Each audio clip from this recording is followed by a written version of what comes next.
16장 25절에서 33절 말씀입니다.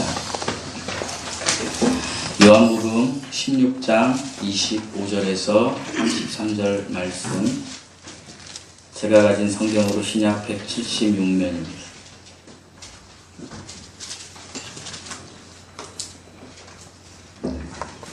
찾으셨으면 저와 여러분이 교도하시겠습니다. 이것을 비유로 너희에게 일렀거니와 때가 이르면 다시는 비유로 너희에게 이르지 않고 아버지에 대한 것을 밝히 이르리라.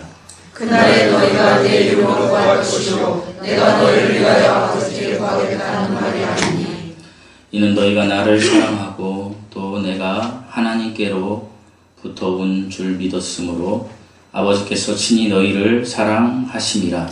내가 아버지에게서 나와 세상에 왔고 다시 세상에 떠나 아버지께로 가노라 하시니, 제자들이 말하되 지금은 밝히 말씀하시고 아무 비유로도 하지 아니하시니, 우리가 지금이야 주께서 모든 것을 아시고 또 사람의 물음을 기다리시지 않는 줄 알아내라. 이로써 하나님께로부터 나오심을 우리가 믿사옵나이다. 예수께서 대답하시되 이제는 너희가 믿느냐? 보라, 너희가 다 각각 제 곳으로 흩어지고 나를 붙잡을 때가 오나니 벌써 왔도다. 그러나 내가 혼자 있는 것이 아니라 아버지께서 나와 함께 계시느니라. 다 함께 읽으시겠습니다. 이것을 너희에게 이르는 것은 너희의 안에서 평안을 얻게 하느니라. 세상에서 너희가 환난을 당하나 담대하라. 내가 세상을 이기었노라. 아멘. 잠시 기도하시겠습니다. 사랑이 많으신 아버지 하나님, 오늘도 이렇게 복된 날 저희들을 예배자의 자리에 서게 하시니 감사합니다. 죽을 수밖에 없었던, 아무런 소망도 없었던 저희들에게 구세주로 찾아와 주시고 예수 그리스도를 그 믿는 믿음으로 구원해 주셨음에 감사드립니다. 아버지 하나님, 하지만 이 큰 은혜에도 불구하고 우리가 세상에서 살아갈 때에 하나님이 없는 것처럼 아버지, 우리의 본성대로 살았을 때가 많이 있습니다. 하나님의 뜻을 저버리고 하나님의 말씀을 무지한 채로 놓아두고 살아갔을 때가 많았음을 고백합니다. 아버지 하나님, 너무나 부족하고 나약하고 연약한 모습으로 저희들이 이렇게 예배당에 모였습니다.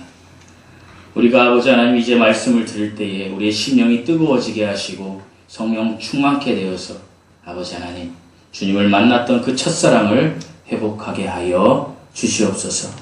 아버지 하나님, 이 시간 이후로부터는 담대함을 가지고 세상에 나가 예수 그리스도의 복음을 전하고 아버지 하나님, 세상 사람들보다 더 성실하고 정직한 그리고 온유한 삶을 살 수 있는 그 은혜가 예배를 통하여 우리에게 역사하게 하여 주시옵소서. 하나님, 우리가 이제 마음과 뜻과 정성을 다하여 예배 드릴 수 있도록 은혜를 내려주시옵시고 우리 하나님은 홀로 영광받아 주시옵소서. 예수님의 이름으로 기도드리옵나이다. 아멘. 샬롬. 저를 따라서 해보시겠습니다. 담대합시다. 평안해집시다. 오늘 설교의 내용입니다. 15장에서 16장까지 예수님의 말씀을 보면 이런 말씀이 나옵니다. 특별히 15장에는 7번이나 미워한다 라는 말씀이 나옵니다. 그리고 예수님께서 계속해서 세상이 너희를 미워할 것이다. 그리고 세상이 너희를 추뢰할 것이다. 너희는 세상에서 환난을 당할 것이다. 그리고 16장 2절에서는 너희를 죽일 것이다 라는 말씀을 하십니다. 내가 이제 십자가에 내일이면 죽어. 그런데 이제 내가 죽어서 너희들이 내 부활을 믿고 그리고 오순절 성령의 다락방에서 너희가 성령을 얻을 것인데, 너희가 성령을 받으면 세상에 있는 좋은 것들을 갖는 것이 아니라 예수님을 잘 믿는다고 해서 세상에서 칭찬받고 대접받고 권세자가 되는 것이 아니라 너희들은 세상으로부터 미움을 받을 것이다 라고 이야기하고 계십니다.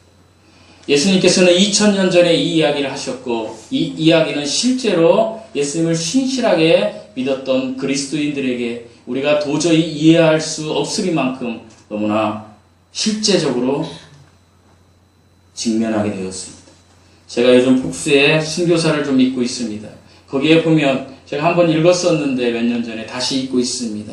예수 그리스도의 부활 후에 불에 태워져 죽은 사람, 창자가 터져서 죽은 사람, 머리가 깨져서 죽은 사람, 수없이 동물의 그 먹이가 되어서 죽었던 사람, 이런 사람들이 약 7천만 명 정도 된다라고 합니다. 7천만 명. 7천만 명이면 우리 남북한 인구수가 되는 것입니다. 예수 그리스도의 복음을 위해서 7천만 명이 순교를 당했다라고 합니다. 그리고 우리가 사는 오늘날 이 땅 지구에 70억 인구가 있는 이 지구에도 약 16만 명의 사람들이 현재에도 순교를 당하고 있습니다. 휴전선 위에 있는 우리의 동포들도 지금 순교를 당하고 있는 실정입니다. 예수 그리스도를 믿는다는 것 때문에 그들이 순교를 당한다라고 합니다. 사랑하는 성도 여러분, 우리는 얼마나 주님의 은혜 안에 지금 있습니까? 그렇다고 해서 순교당하는 분들이 주님의 은혜 안에 있지 않다라는 말씀이 아닙니다. 그들은 세상이 감당할 수 없는 믿음을 가지고 거기에서 순교를 당하면서 어찌 보면 우리보다 더 행복한 사람들입니다. 순교당한 많은 사람들이 불에 태워지면서 스데반처럼 하나님을 바라보았습니다. 그리고 하나님을 보았습니다. 육신의 살갗이 찢어져도 그들은 하나님을 부정하지 않았습니다. 왜 그랬을까요? 그들에게 영생이 보였기 때문입니다. 그런데 이제 예수님께서 순교자의 피가 이 땅에 가득 채워질 때에 그것은 우리의 셈의 방식으로는 이해할 수 없습니다. 하나님의 셈의 방식입니다. 아직까지 충만하지 않은 것입니다. 7천만 명으로는 모자란다라는 것입니다. 순교자의 피가 이 땅에 충만할 때에 그때 예수님께서 다시 공중으로 재림하실 것입니다. 예수님이 공중으로 재림하셨을 때에 이 지구상에는 7년 동안 환란이 있을 것입니다. 그 환란에는 약 2억 명의 성도가 이제 죽을 것이라고 이야기합니다. 사랑하는 성도 여러분, 순교는 어찌 보면 우리에게 공포요, 무서움의 대상이지만 순교를 당하는 분들의 입장에서는 가장 큰 축복을 가지고 하늘나라에 가는 것입니다.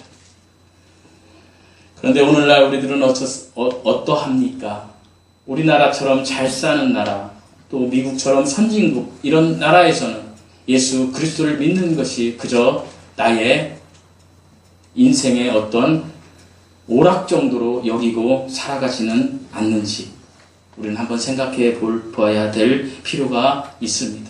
그런데 예수님이 말씀하시는 이 세상, 우리를 미워하는 이 세상, 이 실체가 무엇일까요?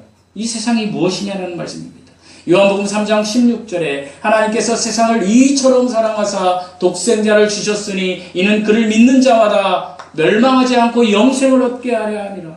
하나님께서 세상을 이처럼 사랑했을 때, 사랑한다고 하셨을 때 그 세상은 세상에 사는 모든 사람들을 이야기하고 있습니다. 하지만 우리를 미워하는 세상은 이렇게 이야기할 수 있습니다. 하나님 없이 돌아가는 체계, 그 체계 속에서 하나님 없이 사는 사람들. 어떤 사람이 이렇게 이야기를 했습니다. 하나님은 악을 창조하셨나요? 왜 하나님은 저렇게 악이 창궐하는데도 그냥 가만 있으신가요? 하나님은 악한 하나님이 아니신지요? 사랑하는 성도 여러분, 하나님은 악을 창조하지 않으셨어요. 하나님의 악을 창조한 것이 아니라 우리 속에 하나님을 사랑하는 것이 없을 때에 악이 나타나는 것입니다. 어둠이 빛이 오면 물러나듯이 사랑하는 성도 여러분, 우리 안에 하나님이 없는 것, 그리고 세상 속에 세상의 체계, 하나님이 없는 체계, 이것이 세상이라는 것입니다. 요한 1서 2장 16절에서는 이런 말씀이 있습니다. 이는 세상에 있는 모든 것이 욕심의 정욕과 안목의 정욕과 이생의 자랑이니 다 아버지께로 온 것이 아니요. 육신의 정욕과 안목의 정욕과 이생의 자랑은 하나님 아버지로부터 온 것이 아니요 세상으로부터 온 것이라. 세상 체계를 다스리는 사탄으로부터 온 것이라. 이 세상을 지배하는 원리 세 가지, 육신의 정욕, 안목의 정욕, 이생의 자랑, 이것이 무엇입니까? 육신의 정욕은 마태복음 4장에 땅의 것을 추구하는 것입니다. 100년도 못 살 우리들이, 100년도 못 살 우리들이 땅에서 영원히 살 것처럼, 영생 불사할 것처럼 땅의 것을 추구하는 것이 육신의 정욕입니다. 안목의 정욕은 무엇입니까? 세상의 영광입니다. 내가 다른 사람을 짓밟아서 내가 남보다 올라가야지, 내가 다른 사람 것을 뺏어서 내가 더 부유해져야지, 이런 것입니다.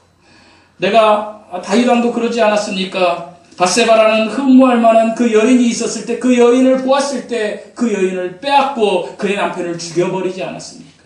사랑하는 성도 여러분, 육신의 적용, 안목의 적용, 이것에 적용되지 않을 사람이 단 한 사람도 이 세상에는 없습니다. 그리고 세 번째, 세상을 지배하는 원리는 이생의 자랑입니다. 이생의 자랑이 뭡니까? 세상 것을 가지고 떠벌리고 자랑하는 것입니다.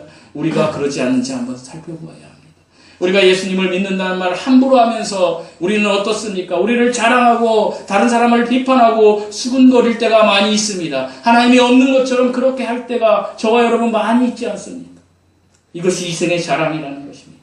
교만이라는 것입니다. 육신의 정욕, 안목의 정욕, 이생의 자랑은 세상을 사랑할 때에 생기는 것입니다. 사랑하는 성도 여러분, 이런 세상의 세 가지 원리를 사랑하는 사람은 감히 예수 그리스도를 믿는다라고 얘기할 수 없습니다.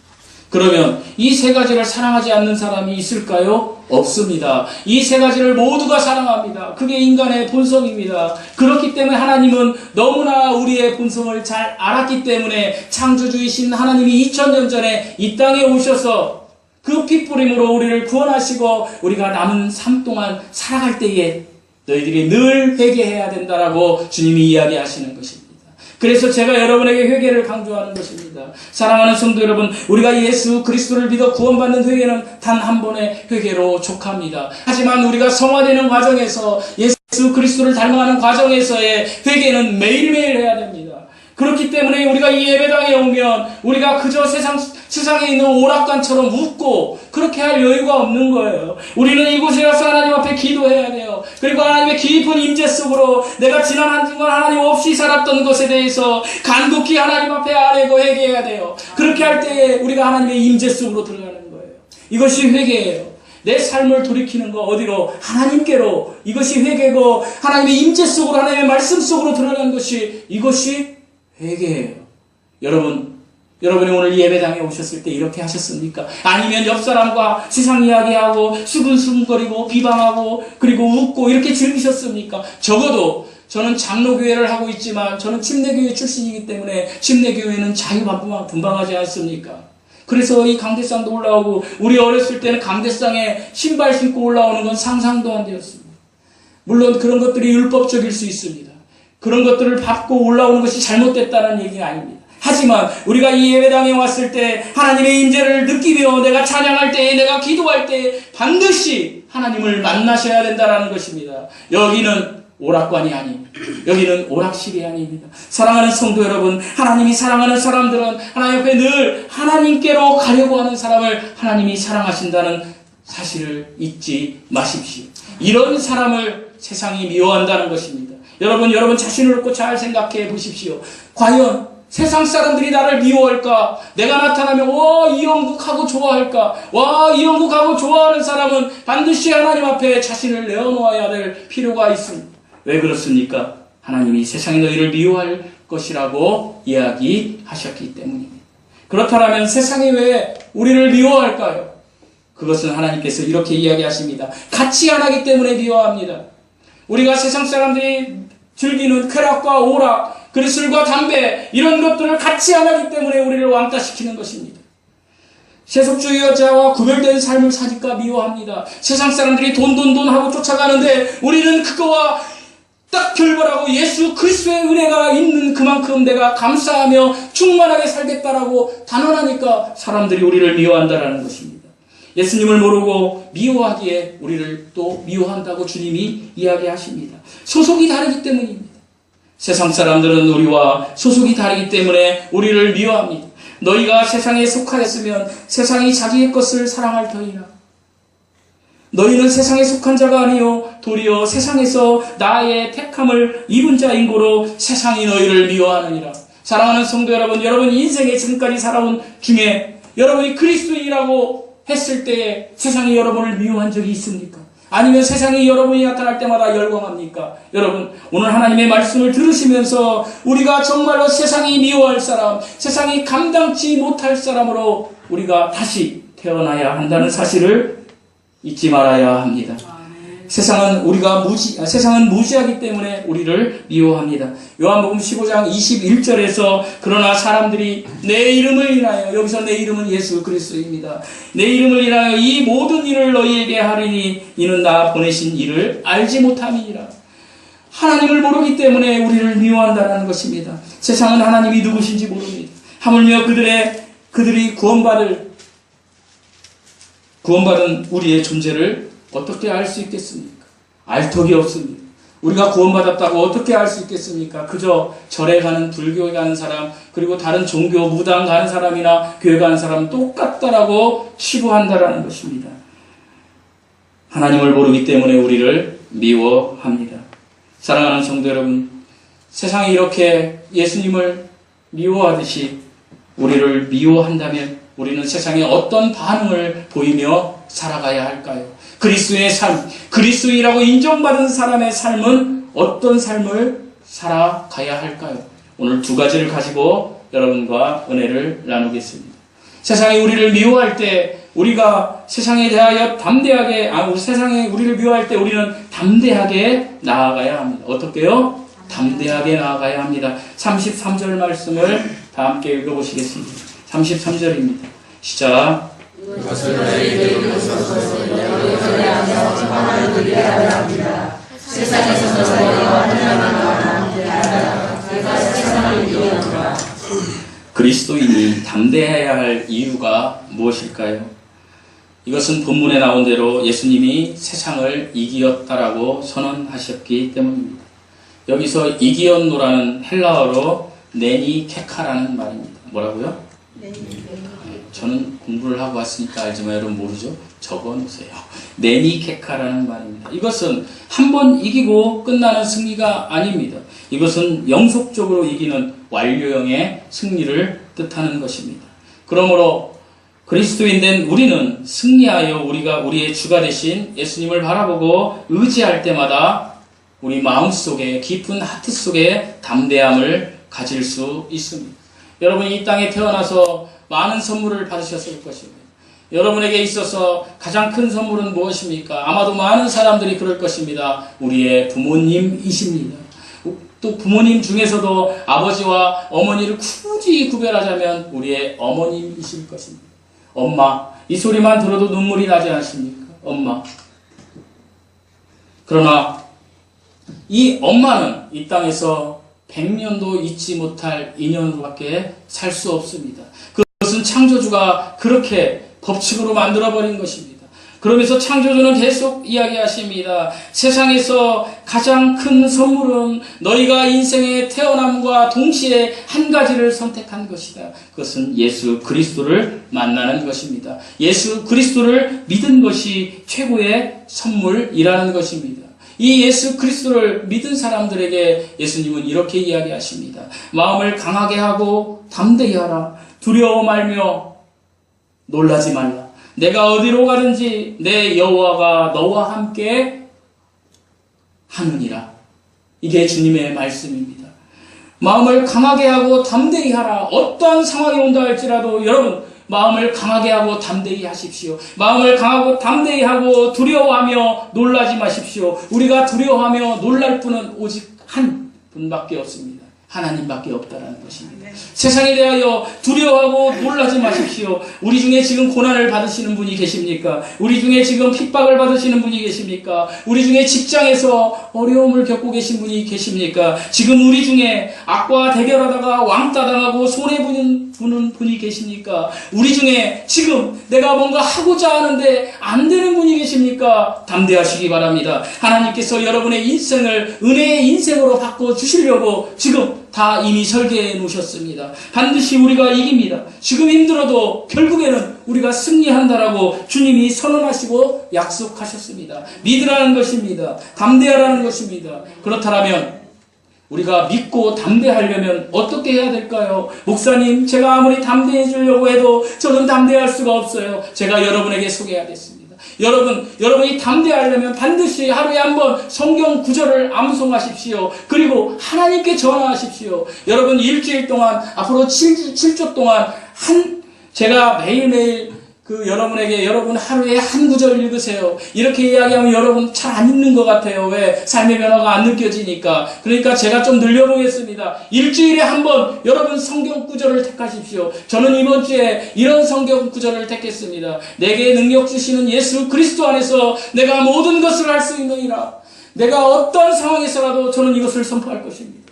내게 능력 주시는 자 안에서 내가 모든 것을 할 수 있느니라. 일주일 동안 저는 그렇게 살 것입니다. 그리고 2주차가 될 때 여러분 다른 또 성경 구절을, 여러분에게 맞는 성경 구절을 선택하십시오. 그리고 그걸 선언하십시오. 그리고 7주를 생활해 보십시오. 여러분 달라져 있을 것입니다.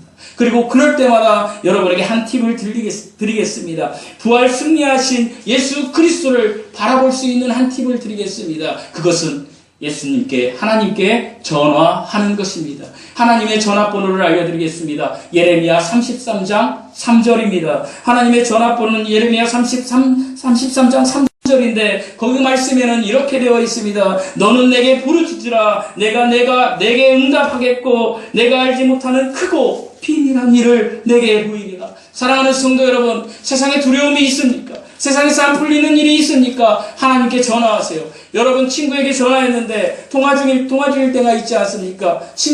다른 친구와 통화하면 통화 중입니다. 그러나 하나님의 전화는 통화 중이 없습니다. 여러분 전화기가 고장나면 제가 통신회사 다니고 있지만 불통되지 않습니까? 하지만 하나님의 전화는 불통되지 않습니다. 하나님을 바라보며 예레미야 33장 3절 너는 내게 크게 부르짖으라. 내가 응답하겠다라고 하나님께서 셋째 하늘에서 지금 여러분에게 이야기하신다라는 것입니다. 그런데 왜 이것을 안 하십니까? 우리가 이것을 하면 우리가 담대해질 수 있습니다. 지금 문제에 우리가 담대하게 나갈 수 있습니다. 그럴 때에 우리 마음에 세상 사람들이 얘기하는 긍정적인 사고방식, 감사하는 사고방식, 이런 모든 것들이 그냥 오는 것입니다. 사랑하는 성도 여러분, 내일부터 여러분 한 구절씩 택하십시오. 그리고 선언하십시오.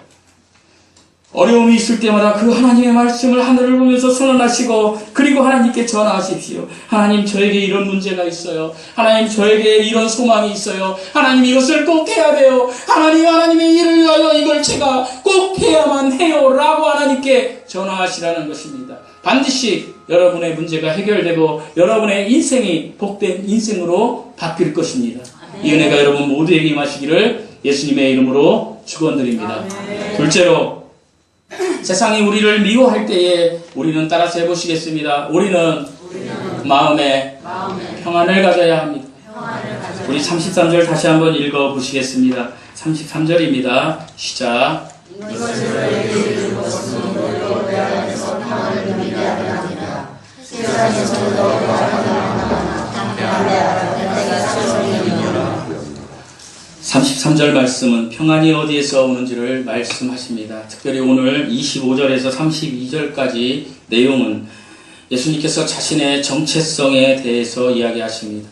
예수님의 정체성은 삼위일체 하나님 중에 하나님이신 하나님, 삼위일체 하나님 중에 한 위이신 성자 하나님이시라는 것입니다. 이 성자 하나님이 이제 성부 하나님께로 갈 것이고 16장 1절에서 24절까지 해서 너희의 슬픔이 기쁨으로 변할 것이라고 이야기하십니다. 슬픔이 기쁨으로 변하며 평안해질 것이라고 이야기하십니다. 왜 그러셨을까요? 이것은 예수님 안에서 평안을 누리게 하려 함이라고 말씀하셨기 때문입니다. 예수님이 이제 제가 누차 이야기하지만 요한복음 18장에 이제 잡히시고 십자가에 못 박혀 죽으시기 전날 밤의 사건이 13장부터 17장까지입니다. 특별히 13장에서 16장까지는 식사하시고 그리고 15장에서 13장 14장은 성만찬을 하시고 그리고 세족식 하시고 성만찬 하시고 그리고 15, 16장은 이제 예루살렘으로 제자들과 함께 걸어가면서 왜 걸어갑니까? 겟셋만의 동산에 가서 기도하시려고 걸어가십니다. 걸어가시면서 주님이 계속 이야기하십니다. 힘든 이야기를 하십니다. 제가 여러분에게 지금 설교하듯이 죽어야 됩니다. 핍박받아야 됩니다. 이런 얘기를 많이 하시죠. 길게 하시죠. 너무 엄청난 얘기예요. 나에게 핍박이 오기 싫어요. 저도 싫어요. 그런데 그런 말씀을 하신 거예요. 왜 그런 긴 말씀을 15장, 16장에 걸쳐서 하신지 아십니까? 그것은 제자들의 마음에 평안을 주기 위해서 미리 알려주신 것입니다. 여러분, 우리가 어떤 것에 대하여 미리 알고 있으면 마음이 어떨까요? 평안해집니다. 안 평안해지시나요? 쉽게 얘기하겠습니다. 여러분이 지금 문제가 있습니다. 근데 내가 타임머신을 타고 붕 타고 가보니까 어머, 내가 엄청난 사람이 되어 있는 거예요. 10년 후에. 그리고 타임머신을 타고 다시 왔어요. 그럼 그때부터 내 마음 평안해질까요? 안 평안해질까요? 어떤 일이 있어도 나에게는 평안함이 있을 것입니다. 왜요? 미리 알았기 때문에. 이런 것입니다. 주님이 미리 알려주시는 것입니다. 왜? 제자들에게 평안을 주려고. 너희들이 아무리 핍박받고 너희들이 아무리 세상이 너희를 어떻게 하려고 해도 심지어 너희의 목숨을 다 빼앗아도 실제로 그렇게 되지 않았습니까? 11제자 다 순교당했습니다. 그럼에도 불구하고 너희에게는 영생의 축복이 있으니 평안해라 라고 주님이 말씀하시는 것입니다. 여러분, 요한복음은요, 세상의 복을 설교하는 그러한 복음서가 아닙니다. 요한복음은 창조주 하나님에 대하여 창조주 하나님이 예수님으로 오신 것을 설교하면서 영적인 부분을 이야기하시는 거예요. 요한복음을 가지고 그냥 막 말씀에 섞어서 그저 나와도 복 주고 들어가도 복 주고 막 이렇게 하면서 복자 설교만 하는 거, 이건 잘못된 거예요. 하나님의 의도는 하나님의 영생의 복, 조예의 복을 이야기하시는 건데 사람들은 계속 비우세요. 빵 주세요. 먹을 것 주세요. 병 고쳐주세요. 근데 주님은 그럼에도 불구하고 가련하니까 그걸 해주시죠. 그렇지만 주님의 깊은 뜻에는 무엇이 있습니까? 너희가 이 땅에서 죽어서 영생할 것이라는 것입니다. 하늘나라에 갈 것이라는 것입니다. 그 이야기를 하고 계신 것입니다. 그러니까 제자들에게 너희들이 핍박받고 미움받고 심지어 죽임을 당해도 너희에게는 영원히 약속되어 있어. 걱정하지 마. 나의 사랑하는 자녀들아. 이 이야기를 하고 계신 거예요. 미리 알려주시는 거예요. 제가 지난주에 우리 체육 행사를 하는데 나이들이 있으니까 족구하면 다친다고 그냥 식사나 하시죠 그래가지고 팀별로 했는데 인계동에 무스 코스라고 회 뷔페가 있다 그래가지고 갔어요. 근데 저희 팀은 이제 수석팀이라 한 6명 되는데 여직원들하고 이렇게 얘기하는데 제가 이제 말미에서 졸고 있었어요. 졸고 있는데 갑자기 제가 눈을 딱 떴는데 뭔 얘기를 하고 있냐면 이분들이 우리 저 직원들이 죽는 것을, 해외여행 갔다 온 얘기를 막 자기네들이 하다가 우리가 죽는 것을 미리 알면 얼마나 행복할까 이렇게 얘기하더라고요. 그러니까 한 직원이 야, 죽는 거 미리 알면 그거 되게 무섭대. 살맛이 안 난대. 이렇게 얘기하더라고요. 사랑하는 성도 여러분, 죽는 건 다 안다라는 얘기예요. 세상의 모든 사람들이. 근데 하나님이 우리에게 하시는 것은 죽은 후에 너희에게 한 번 죽는 것은 너희에게 정해진 것이요. 이건 다 안다는 거예요. 죽음을 두려워해. 누구나. 근데 그 뒤에 뭐가 있다? 심판이 있다. 그걸 알려주시는 거예요. 주님이 지금. 이것을 알려주시기 위해 세상이 너희를 미워하고 핍박해도 너희들은 평안해라 이런 거예요. 여러분, 하나님께서 지금 여러분에게 뭘 주지 않는다고 해서 여러분 걱정하지 마십시오. 근심하지 마십시오. 평안을 가십시오. 왜냐? 우리에겐 승리가 있을 것입니다. 세상이 우리를 미워해도 우리에게는 이미 사전 지식이 있지 않습니까? 무슨 지식입니까? 이 사전 지식은 우리가 영생할 거라는 것입니다. 우리가 죽은 후에 예수님과 함께 하늘나라에서 그 천국에서 영원히 살 거라는 것입니다. 이거 하나만으로 우리는 자족할 수 있어야 됩니다. 사전 지식이 없는 상황에서 예기치 못한 일이 발생되면 우리 이 땅에서 3차원의 세계에 살 때는 우리가 불안해집니다. 하지만 우리 주님이 주신 영생의 그 소망의 말씀이 나에게 실제가 됐다면 우리 마음은 어떻게 될까요? 평안해질 수밖에 없습니다. 사랑하는 성도 여러분, 우리는 아프면 무엇을 복용합니까? 약을 복용합니다. 우리가 몸이 아프면 약을 복용합니다. 그런데 우리의 영이 아프면 우리는 무엇을 복용해야 되겠습니까? 약을 복용해야 합니다. 무슨 약입니까? 신약과 구약입니다. 이건 다른 말로 하나님의 말씀입니다. 하나님의 말씀을 매일매일 복용해 보십시오. 걱정, 근심의 독초가 없어집니다. 그리고 우리의 마음에 평안함이 올 것입니다. 그걸 안 하니까 예배드리고 세상과 접촉하며 세상식대로 생각하니까 나에게 이 땅에서 이것이 모든 것이라고 생각하니까 그냥 사람들이 쓰러지고 마는 거예요. 사랑하는 성도 여러분, 주양기사랑교회 성도들은 그렇게 하시면 안 돼요. 우리는 하나님으로부터 이미 영생의 말씀을 들었어요. 그러니까 우리는 하나님의 말씀을 부지런히 배우고 묵상해야 돼요. 암송해야 돼요. 여러분, 하나님의 말씀 꼭 암송하십시오. 일주일에 한 번이라도 한 말씀 가지고 뭐 어려우신가요? 그럼 창세기 1장 1절 말씀이라도 붙잡고 사세요. 태초에 하나님이 천지를 창조하시니라. 세상에 있는 모든 것은 하나님이 창조하셨구나. 나도 하나님이 창조하셨구나. 근데 이 하나님이 임마누엘이래. 나와 함께 하신데 내가 어려움이 있습니다. 내가 만나는 사람들마다 나를 왕따시킵니다. 그럴지라도 하나님이 나를 사랑하신다라는 것을 내가 마음에 선언하며 그 사람과 한번 대화해 보십시오. 그 사람이 어떻게 변화될 것 같습니까? 하나님이 함께 하시는 우리들이 나아갈 때, 담대함으로 나아갈 때 우리에게는 평안하며 그에게는 이 사람은 정말로 내가 대적할 수 없는 사람이라 라는 생각이 들을 수밖에 없다는 것입니다. 하나님의 말씀을 암송하면 여러분의 삶이 평안해집니다. 그리고 그 평안이 유지됩니다. 평안은 예수님이 주시는 것이기 때문입니다. 평안은 하나님의 말씀을 통해서 예수님이 주시는 것이기 때문입니다. 그런데 그럼에도 불구하고 혹시 아직도 목사님 말씀은 참 잘하시는데 나는 도저히 믿기지가 않아요. 힘들어요. 이런 분이 계십니까? 제가 방법 하나 소개해드리겠습니다. 우리들 중에 하나님이 아직까지 믿어지지 않으시는 분이 계신다라면, 그리고 평안이 왔다리 갔다리 하는 분이 계신다라면 제가 한 가지 팁을 드리겠습니다. 이 팁을 드리고 말씀을 마치겠습니다. 마크반 도레이라는 시인이 이런 말을 했다라고 합니다. 돈키호테에게 기사가 되기 위한 방법은, 따라서 해보십시오. 기사가 되기 위한 방법은 기사처럼 행동하는 것이다 라고 이야기했다라고 합니다. 인생을 살다 보면 20대에는 사랑하는 연인이 정말 둘만 있어도 행복합니다. 30대 아이를 키우고 40대 지나서 50대에 가면 5, 60대 가면 요즘 유행어가 뭡니까? 각방 씁시다. 이거 아닙니까? 맹숭맹숭해집니다. 그리고 결혼하고 황혼 이혼 많이 합니다. 왜 그렇습니까? 사랑이 식어서 그렇겠죠. 그리고 각자가 자기의 요구를 상대가 안 들어준다는 생각이 있을 수 있겠죠.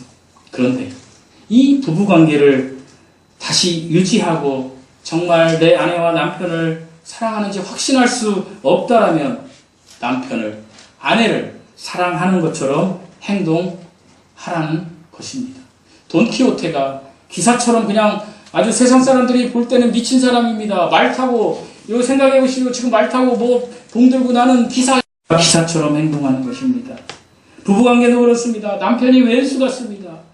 정말로 마지못해 삽니다. 그렇지만 이것을 회복하기 위해서는 남편을 사랑하는 것처럼 행동하는 것입니다. 남편을 놀라게 해줍니다. 서프라이즈를 합니다. 애정을 표시합니다. 마음에는 없지만 그냥 하는 것입니다. 선물도 줍니다. 주기도 싫은 왼수지만 줍니다. 그 사람이 좋아하는 것 줍니다. 그리고 상냥한 모습도 보여줍니다. 그런 행동을 계속 할 때에 우리 속에 20대의 사랑이 튀어나온다는 것입니다.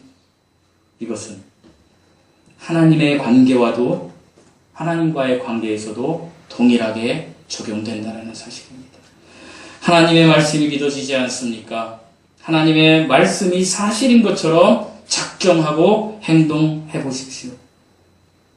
하나님께서 술 취하지 말라, 술 먹지 마세요. 하나님께 돈은 일만하게 뿌리이다, 돈 사랑하지 마세요. 거룩한 삶을 살아라. 그렇게 한번 살아보세요. 그리고 내 속에 그런 것들이 있지만 그런 척하면서 살아보세요.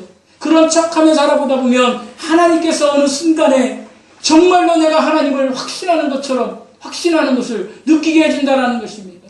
여러분, 1967년도에 노벨 물리학상을 받은 그 당시 전 세계의 최고의 천재 조지 와일드라는 물리학자가 있었습니다.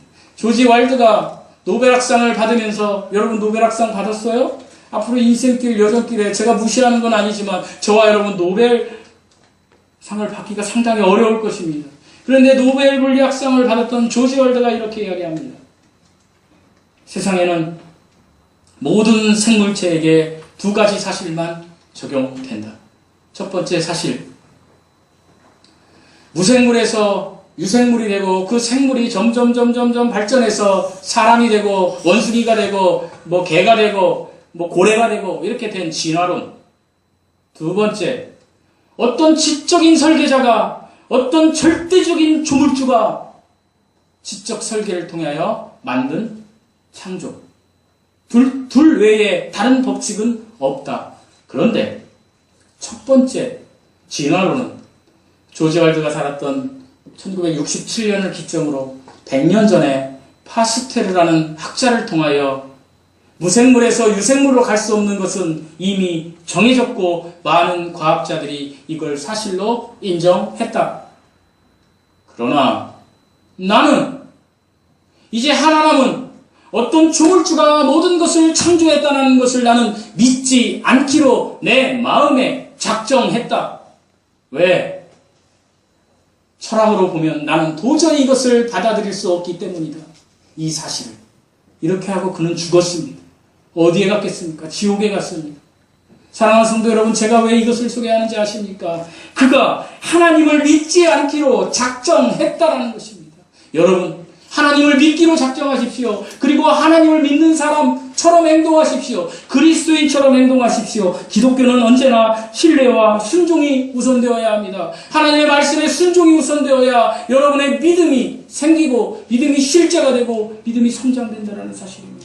이제부터 이런 삶을 한번 살아보십시오. 여러분의 인생길에 하나님이 동행함으로 여러분의 삶이 정말로 은혜의 삶이 될 것이고 자족하는 삶이 될 것이고 감사하는 삶이 될 것이고 그리고 세상에 나가서 담대한 삶이 될 것입니다. 그 속에서 하나님이 저와 여러분에게 평안을 주실 것입니다.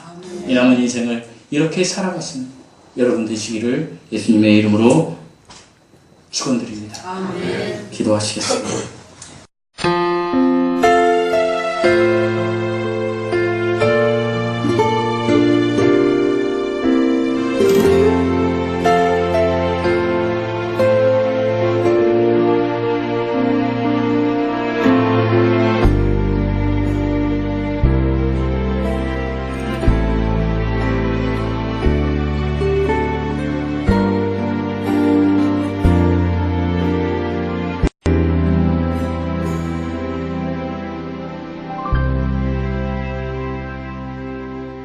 당신이 힘들다는 걸 알아요. 아픔이 너무 많다는 것도 위로하길 원해요. 감싸주고 싶어요. 당신은 하나님의 사람인 것은 내가 알 수 없는 그대 깊은 마음속까지 당신을 지으신 하나님은 알고 계셔요. 위로하길 원해요. 감싸주고 싶어요. 당신은 하나님의 사랑. 당신이 힘들다는 걸 알아요. 아픔이 너무 많다는 것도 위로하길 원해요. 감싸주고 싶어요. 당신은 하나님의 사람인 것을 내가 알 수 없는 그대 깊은 마음속까지 당신을 지으신 하나님은 알고 계셔요. 위로하길 원해요. 감싸주고 싶어요. 당신은 하나님의 사랑.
당신은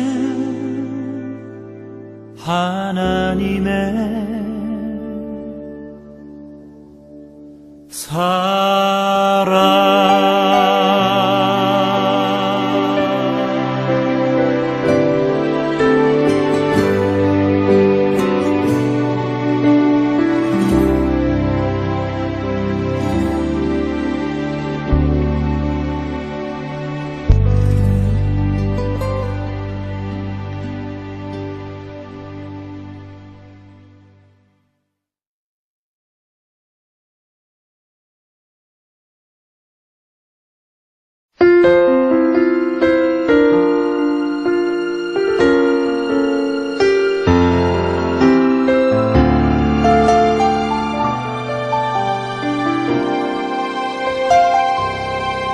당신이 힘들다는 걸 알아요.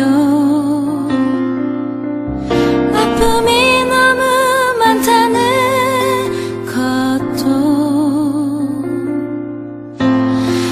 위로하길 원해요. 감싸주고 싶어요. 당신은 하나님의 사람인 것을 수 없는 그대 깊은 마음속까지 당신을 지으신 하나님은 알고 계셔요. 위로하길 원해요. 감싸주고 싶어요. 당신은 하나님의 사랑. 당신이 힘들다는 걸 알아요. 아픔이 너무 많다는 것도 위로하길 원해요. 감싸주고 싶어요. 당신은 하나님의 사람인 것을 내가 알 수 없는 그대 깊은 마음속까지 당신을 지으신 하나님은 알고 계셔요. 위로하길 원해요. 감싸주고 싶어요. 당신은 하나님의 사랑.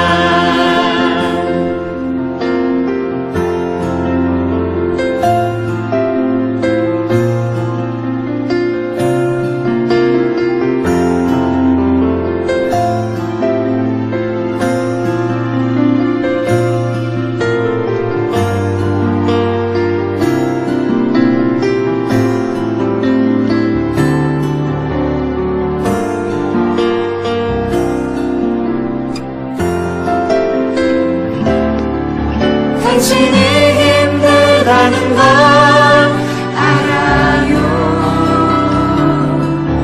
아픔이 너무 많다는 것도 위로하길 원해요. 감싸주고 싶어요. 당신은 하나님의 사람인 것을 내가 알 수 없는 그대 깊은 마음속까지 당신을 지으신 하나님은 알고 계셔요. 위로하길 원해요. 감싸주고 싶어요.